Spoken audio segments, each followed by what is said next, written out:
한국에 내려오는 전래 동화 중에 집신장사와 우산장사 이야기 여러분 어릴 때나 여러분 많이 들은 동화죠. 이 동화가 너무나도 유명해서 여러 가지 버전이 나왔더라고요. 어떤 제목은 남마신장사와 우산장수 뭐 이렇게 쓰기도 하고, 어떤 데는 또 부채장사와 우산장수 이렇게 쓰기도 합니다. 어찌되었건 자, 이제 내용은 거의 비슷한 대동소이한 내용을 담고 있습니다. 집신장사를 하는 아들과 우산장사를 하는 아들, 이 두 아들을 가지고 있는 어머니가 있었습니다. 근데 이 어머니는 매일같이 걱정이 끊이지 아니하는 거예요. 비가 올 때는 집신이 안 팔릴 것 같아서 집신을 파는 아들이 걱정돼서 울고, 또 날이 맑을 때는 우산 장사하는 아들이 생계가 걱정이 돼서 또 걱정이 돼서 울고, 이래 울고 저래 울고 매일 우는 거예요. 매일. 그 옆집 아줌마가 그걸 계속 보면서 이 두 아들 가진 어머니에게 이렇게 조언한 거예요. 아니 아줌마, 생각을 좀 바꾸면 좋지 않겠습니까? 아니 어떻게 생각을 바꾸면 됩니까? 아니 생각해 보시라고. 물론 비가 올 때는 집신을 파는 장사 아들이 안 되지만 비가 올 때는 우산 장사하는 아들이 잘 될 거 아니냐. 그러면 비가 오니까 우산을 파는 장사가 잘 돼서 기뻐하고, 또 날이 맑을 때는 집신 파는 아들이 장사가 잘 될 거니까 그 아들을 생각하면서 기뻐하라고. 그럼 매일 기뻐할 것밖에 없지 않냐? 그랬다는 거예요. 일리가 있지 않습니까? 그래서 이 어머니가 그렇다. 내가 생각을 좀 바꾸자. 생각을 바꿔서 긍정적인 것에 에너지를 쏟고 기뻐하자. 이렇게 해서 그가 행복한 인생을 살았다는 내용입니다. 제가 오늘 말씀을 준비하면서 이 얘기가 생각났는데, 저는 이 이야기를요 다른 버전의 관점으로 크리스찬들에게 한번 적용해 보았습니다. 여러분 생각해 보세요.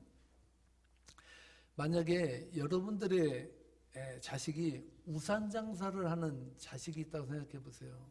그럼 여러분들은 하나님 앞에 어떻게 기도하겠습니까? 하나님, 더도 말고 덜도 말고 1년에 3분의 2 이상은 좀 비가 오게 해주십시오. 이렇게 기도할 거 아니에요. 이왕 내 아들이 잘 돼야 될 거 아니에요. 그 집신장사하는 아들을 가진 부모는 어떻게 기도하겠습니까? 하나님, 더도 말고 덜도 말고 3분의 2 이상은 날이 쨍쨍하게 화창하게 해주셔서 집신이 잘 팔게 해달라고 그렇게 기도할 거 아닙니까? 근데 여기서 문제가 하나가 있어요. 하나님이라면 어떻게 대답해주고 어떻게 응답할까? 하나님의 위치도 하기가 힘든 위치인 것 같아요. 가만히 생각해보니까 여러분이 하나님이라면 그 기도하는 자식이 둘 다 달라. 한 사람은 비가 내리게 해달라고 기도하고 한 사람은 화창하게 해달라고 기도하면 누구 장단에 맞춰주냐고요. 어떤 분은 그러더라고요. 믿음이 센 쪽을 따라가면 됩니다. 그럼 믿음이 센 쪽을 따라가면 그럼 3분의 2 이상은 맨날 비를 내려요. 그냥 쉬운 문제가 아니라는 거예요. 제가 학창 시절에 간증의 열풍이 분 적이 있어요. 그래서 부흥 강사님이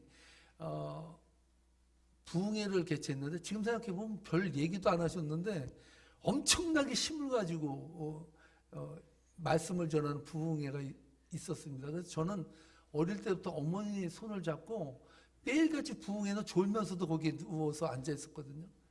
그 부흥 강사가 하는 말에 거의 반 이상은 뭐냐면 응답받은 이야기들을 다 하는 거예요. 하나님 앞에 이렇게 헌신하니까 하나님이 이런 축복을 나에게 주더라. 우리 교회에 이런 능력을 주시더라. 이런 걸 받은 거예요. 제 어린 마음에 어떤 생각이 들었냐면, 하나님만 열심히 믿으면 어떠한 능력이든지 막 내 인생에 막 펼쳐지는 것 같이 그렇게 생각이 들었어요.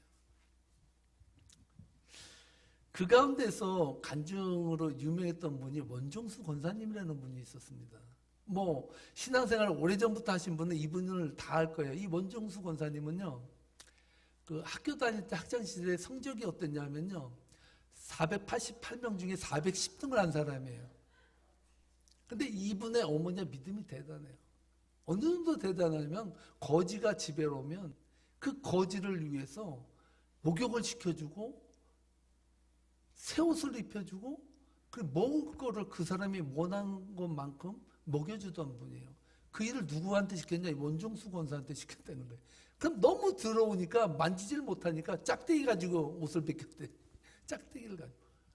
근데 이분들도 너무나도 어려서 보리를 가지고 야채를 갖다가 막 들에서 나물 캐다가 써가지고 그거 먹는데 그 노숙자가 와서 먹는 거를 먹을 만큼 다 먹이고 옆에서 보고 구경을 했다는 거예요. 하나님이 이 가정에 은혜를 베풀기 시작하는데 원종수 권사님이 하루는 공부를 하는데 이 책이 복사가 되듯이 머릿속에 딱딱 들어오더니 2페이지 복사 탁, 3페이지 복사 딱 이렇게 되는 거예요. 제 마음속에 이거다. 인생은 한 방이다. 야, 이게 나한테 오면 얼마나 좋을까. 하나님한테 이렇게. 그래서 제가 열심히 교회에 헌신했어요. 학교보다도 교회에 더 열심히 했어요. 사실 교회에 신앙적 열심히 한 게 아니라 그냥 열심히 다니면서 교회에서 논 거예요. 누구라도 교회에서 논 거예요. 근데 시험 때가 됐어요. 시험 때가 됐는데 믿음이 생겼어요. 어떤 믿음이냐? 나는 원종수 권사님처럼 눈에 탁탁 복사는 안 되지만 굴려가지고 굴리는 번호에 따라 하나님께서 주실 거다. 그래서 제가 시험을 보는데 굴렸어요. 뭘 굴렸겠습니까? 연필을 굴렸어. 1, 2, 3, 4 써가지고. 하나님이 어떻게 역사했을까요? 점수가 완전히 형편없이 나왔어요. 제 인생에 그런 점수는 받아보질 않았어요. 아마 원종수 권사님이 한 두째 가려면 서러하게 나왔어요. 그러니까 이 문제가 났는데 더 문제는 뭐냐면 선생님이 이번 성적표는 학교로다 다 집으로다가 보내준다는 거예요. 이 성적표를. 그래서 저는요 학교에서 오자마자 우체 함에 내 편지가 있나 없나 그것만 열심히 봤는데 하루는 집을 딱 왔는데 집안 분위기가 싸한 거예요. 왜 그런 말 있지 않습니까? 예감은 틀리지 않더라는 거 있잖아요. 딱 집에 가서 문을 딱 열었는데 어머니 아버지가 앉아 계시는 거예요. 근데 아버지 손에 보니까 성적표가 들려져 있는 거예요. 저희 아버지가 저에게 딱 한마디 했습니다. 야, 너가 이 정도인 줄은 내가 몰랐다. 정말 쥐구멍이라도 있으면 들어가고 싶은 심정이었어요. 어떤 신학생이 학과 시험을 치르는데 공부를 했는데도 답이 잘 떠오르지 않는 거야. 이걸 어떻게 내가 풀어야 될까 생각이 안 나더라는 거예요. 그래서 백지는 낼 수 없고 뭐라고도 좀 써야겠다. 믿음으로 좀 써야겠다 하고 뭐라고 썼냐 하면 이렇게 썼습니다. God knows everything. 하나님은 모든 것을 아십니다. 그리고 저는 그 정답에 동의합니다. 이렇게 썼습니다. 그랬더니 얼마 후 성적이 나왔습니다. 어떻게 나왔겠습니까? 하나님은 100점, 너는 빵점. 제가 이런 말씀을 드리는 이유는 우리가 은혜를 받고 신앙생활을 하면 뭔가 내 인생에 거창한 것이 막 펼쳐질 것 같은 생각. 내일에도 하나님께서 당장 응답하셔서 나를 파라다이스로 정말 이 세상에서 누구도 꿈꿀 수 없는 화려함과 그런 놀라운 그런 무대로 나를 그냥 확 올려줄 것 같아요.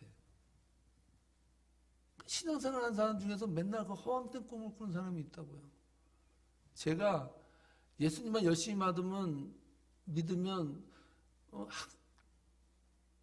그 성적이 막 쑥쑥 올라가는 것좀 착각하듯이 여러분들 예수님만 열심히 믿으면 여러분의 사업이 번창하고 막 그냥 안 되는 일도 술술 풀리고 모든 게 다 일사천리로 될 것처럼 그렇게 생각하기 쉽습니다.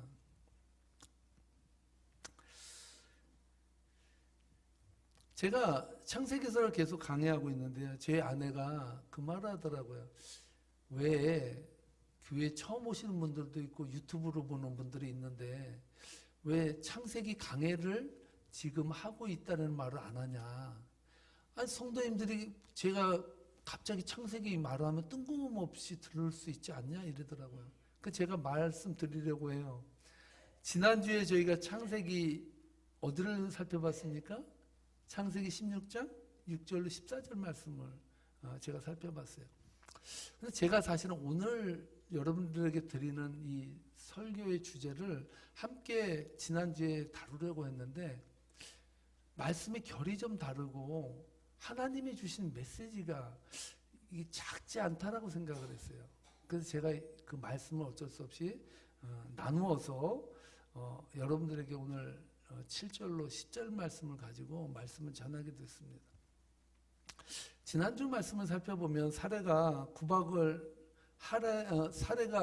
하갈을 하도 구박을 했기 때문에 그 구박을 견디지 못하다가 하갈이 가출을 하지 않았습니까?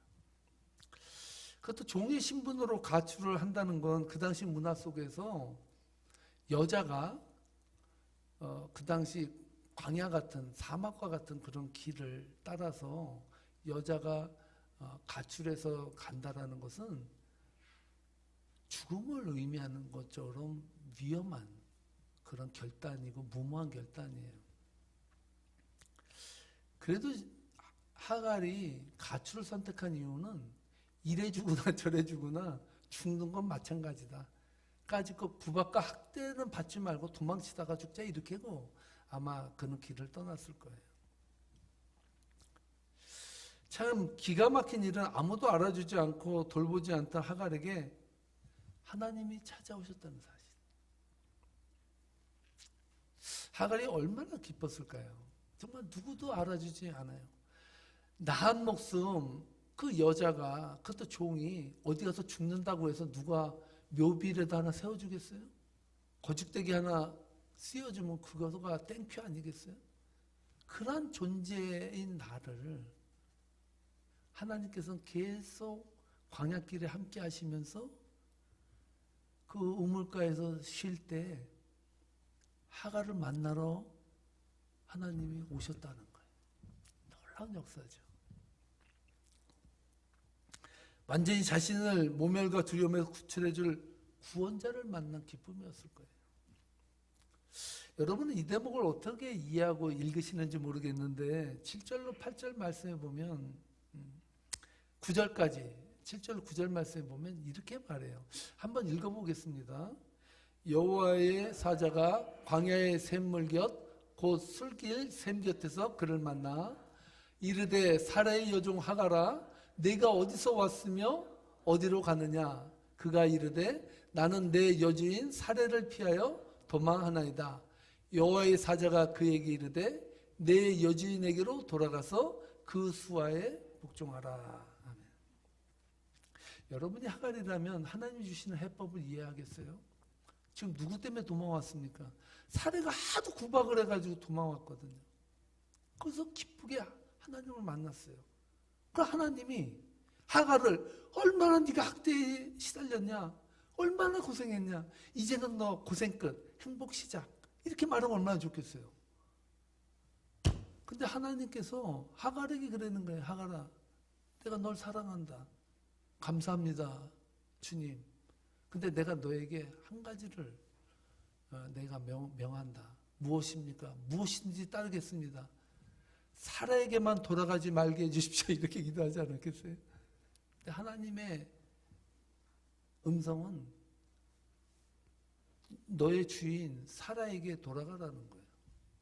여러분 완전히 환상이 깨지는 순간 아닙니까? 환상이?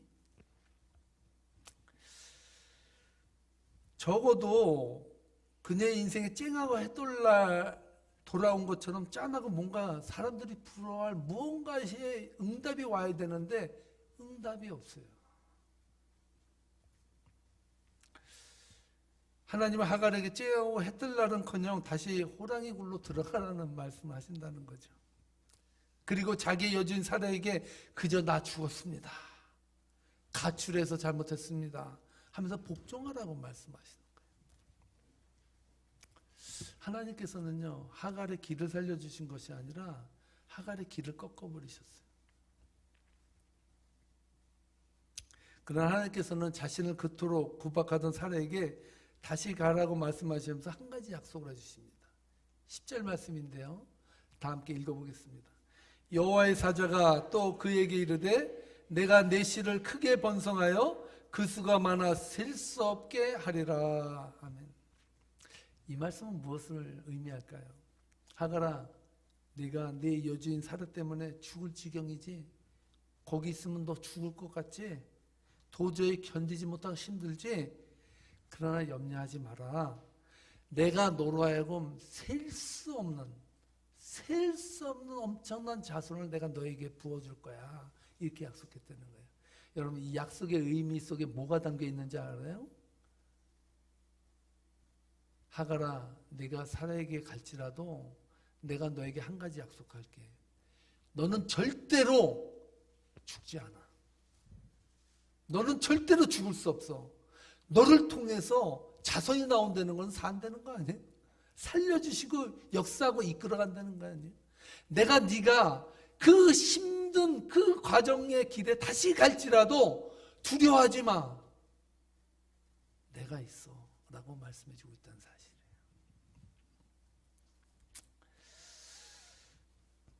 그렇다면 여주인 사라의 구박을 견디지 못하고 도망쳐 나온 하갈과 하나님을 만나고 나서 다시 구박하는 사라에게 돌아가는 하갈의 인생에 무엇이 달라졌을까요? 오늘 여러분들이 이 포인트를 놓치면 안 돼요. 하나님은 우리들에게 은혜를 주시는 분이에요. 믿습니까? 하나님은 우리들에게 엄청난 세상이 감당할 수 없는 우리를 사랑한다라는, 내가 너와 함께 한다라고 하는 그 약속을 끊임없이 부어주시고 계십니다.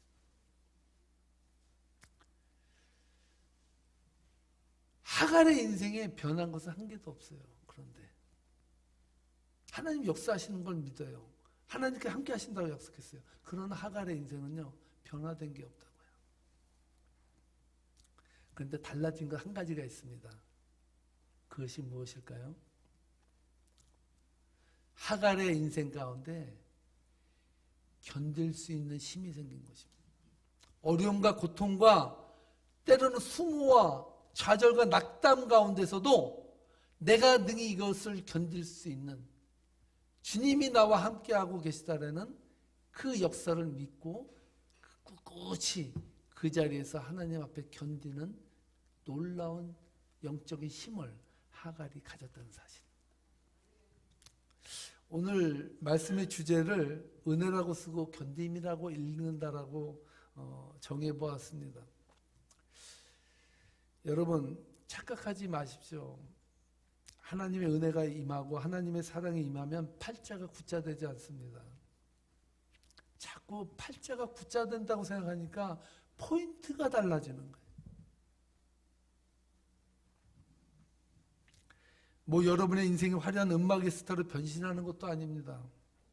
때로 그런 인생이 펼쳐질 수도 있습니다. 원정수 권사님처럼 하나님 부어주는 특별한 은혜를 통해서 하나님의 역사를 나타내시기도 해요. 그러나 그것이 누구에게나 언제나 하나님의 은혜 가운데 사는 자들에게 항상 나타나는 것이 아니에요. 그것이 나타났다고 해서 그 인생이 화려하고 하나님의 축복을 그 사람만 받은 것도 아니에요. 착각하지 마세요. 오히려 많이 받은 자에게는 많이 찾는다라고 하셨어요.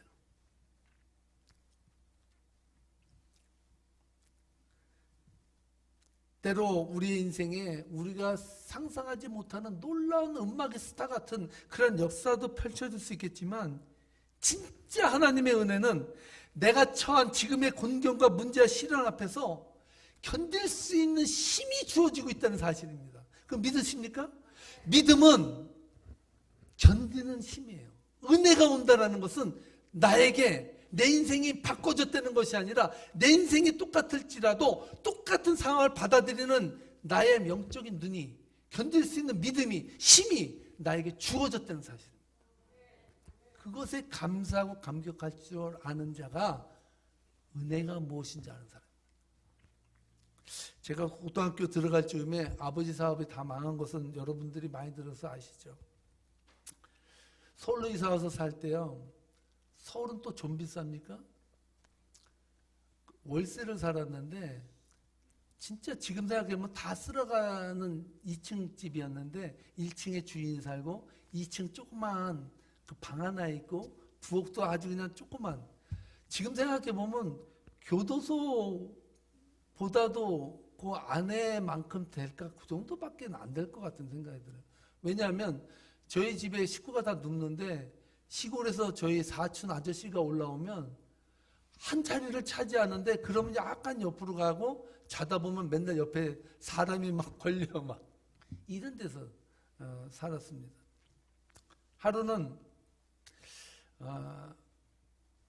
지인의 소개로 막노동을 나갔는데요. 그 가이당이라 그럽니다. 저 막노동 전문 용어로 가이당이라고 그 건물을 지면 그 옆에 그 난간으로다 2층으로 올라가는 길을 따로 만들어요. 거기로다가 시멘트와 자재와 벽돌을 날라서 2층을 또 쌓고 이렇게 하거든요. 근데 바람 부는 날 제가 일을 하는데 얼마나 못 먹고 약하고 제가 일을 못 합니다. 뭐 일을 잘한다, 힘든 일 했다는 게 아니에요. 전 일을 못 해요. 근데 그 긴 그 상승각이라 그러나요? 그 나무를 들고 예수님도 아니고 십자가도 아니고 나무를 들고 올라가는데 올라가다 바람이 불어서 2층쯤 가다가 떨어졌어요. 바람에. 떨어졌는데 다리가 퉁퉁 붓는데 눈물이 나고 성질이 나더라고요. 저도 한성질 하거든요. 그래서 삽자 들고 하늘에 대고 제가 얼마나 욕을 했는지 아마 그걸 다 기억하시면 제가 이 자리에 쓰지도 못할 것 같아요. 너무 화가 났어요. 하나님 이게 뭐냐고 내 인생이. 왜 이렇게 내 인생은 꼬이냐고. 그렇게 하나님께 원망했는데 하나님은 묵묵부답이에요. 답이 없어요. 10년이 지나서 제 아내를 만나서 미국에 올 때까지요. 하나님은 내 길을 열어주지 하나도 열어주지 않았어요. 편한 게 없어 편한 게. 그런데 한 가지 바뀐 게 있어요. 제가 미국에 와서 한 가지 깨달은 게 있습니다. 뭐냐면 미국이 어떤 분은 어렵다. 미국에서 사는 사람들은 6.25 때 총알을 다 피한 사람들이 후예다라고 그랬는데 저는요 한국보다 낫더라고요. 한국에서 막노동하고 이런 고물상에서 깡통 찌그리고 깡통 죽고 깡통 날르고 하는 것보다 그래도 미국에 와서 세탁소에서 주름 잡는 게 그래서 낫더라고요. 어떤 사람들은 내가 뭐 한국에 할 게 없어 여기 왔느냐 그랬는데 전 진짜 할 게 없어 왔어요. 전 여기 와서 한 가지 하나님이 주신 은혜는 제 상황이 변한 거 하나도 없어요. 뭐 하나님이 일확천금으로 야 이제부터는 너는 평생 라로만 맞고 너 이렇게 살아라고 하지 않고요. 그렇게 삶이 열리지도 않았어요. 근데 한 가지 세탁소에서 주름 잡으면서 제 가슴속에 한 가지 우러나오는 한 가지가 있었는데 그것이 감사합니다예요. 하나님 그래도 이 미국 땅에서 주름 잡게 해주시고 한국에서 그 어려운 가운데서 내가 하나님 한국에서 이 고생을 안 했으면 내가 미국 와서 주름 잡고 허리 피고 말이죠 교만하게 살 텐데 정말 내가 감사할 수 있는 마음이 내가 생긴 게 감사라고. 여러분 착각하지 마세요. 예수님을 믿고 은혜를 받는다는 건요 내 인생이 화려하게 변하는 게 아니에요. 하나님이 주신 진짜 은혜는요 견디고 감사할 수 있는 힘이 생기는 거예요.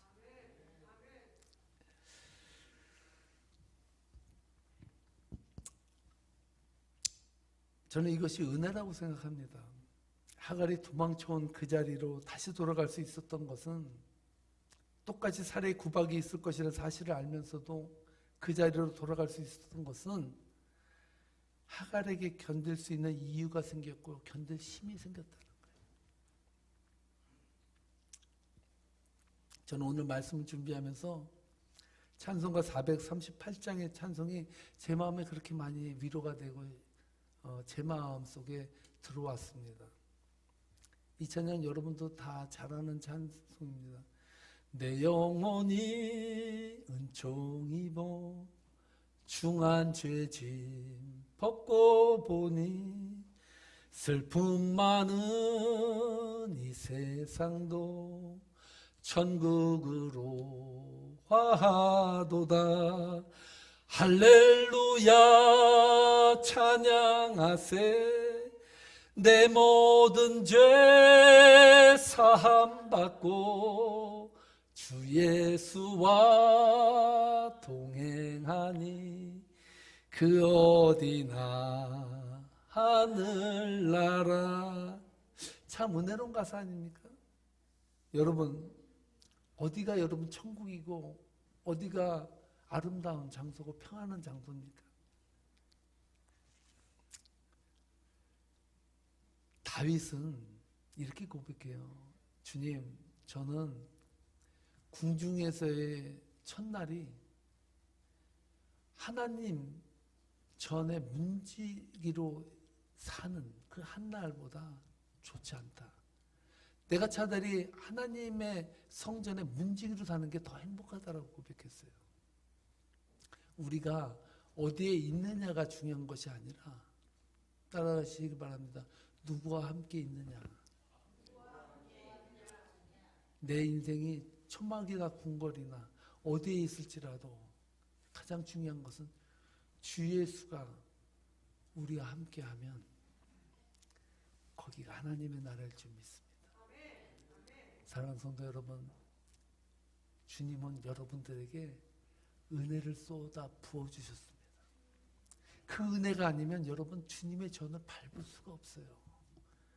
하나님의 은혜가 아니면요, 아버지라고 여러분들의 입술을 통해서 고백할 수도 없어요. 은혜가 있기 때문에 하나님을 아버지라고 고백할 수 있는 것입니다. 항상 하나님이 여러분들에게 부어주셨어요. 그런데 그 은혜는 견딤이라는 것을 망각했다는 사실이죠. 정말 하나님의 은혜는 우리가 어디 있든지 주님이 나와 함께 계십니다. 바로 이 자리가 하나님의 은혜의 자리일 줄 믿습니다. 이 말씀을 우리가 가슴에 새기고 우리 다 함께 일어나셔서 내 영혼이 은총이 하나님 앞에 올려드렸으면 좋겠습니다. 다 함께 일어나셔서 가사를 생각하시면서 정말 하나님이 부어주신 은혜를 나는 누리고 살아가고 있다라고 고백하며 우리 하나님 앞에 드리도록 하겠습니다.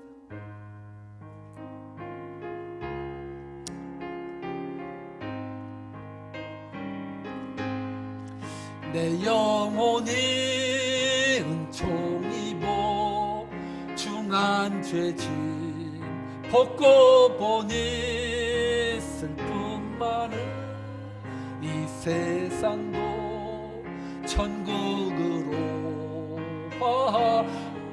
힘차게 할렐루야 찬양하세. 내 모든 죄 사함받고 주 예수와 동행하니 그 어디나 하늘나라. 주의 얼굴 뵙기 전에 멀리 뵈던 하늘나라는 내 마음속에 이루어지니 날로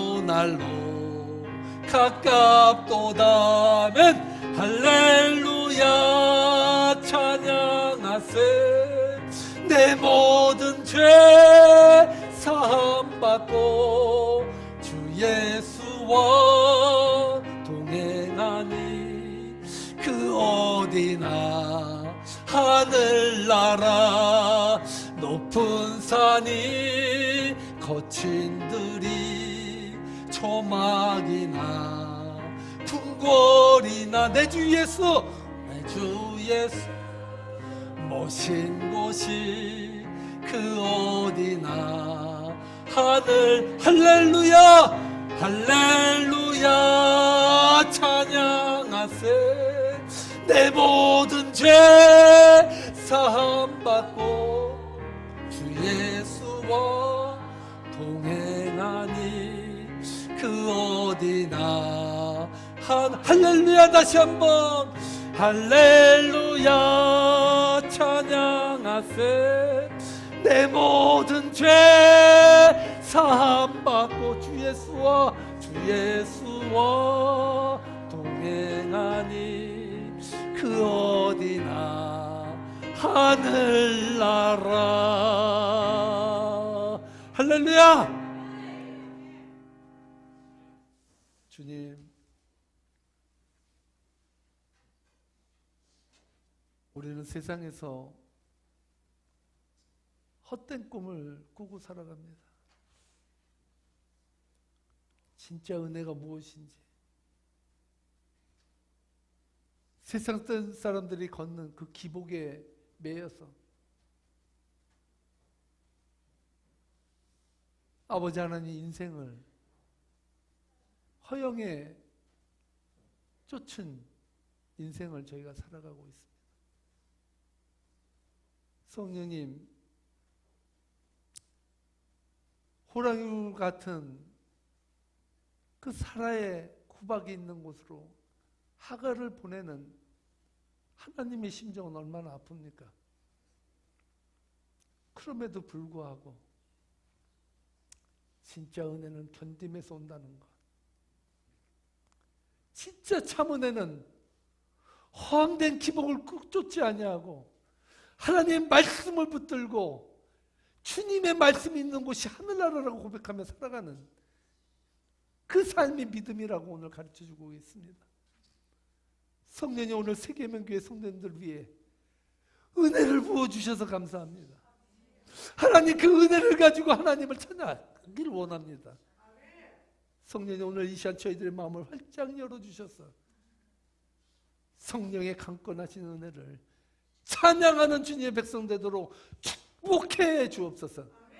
이제는 우리 주 예수 그리스도의 은혜와 아버지 하나님의 무한하신 사랑하심과 성령님의 교통하심이 은혜를 견딤으로 이해하며 감사하며 아픔 속에서도 주님 찬양하는 세계민교회 성도들 머리 위에 이제부터 영원토록 함께 할지어다. 아멘.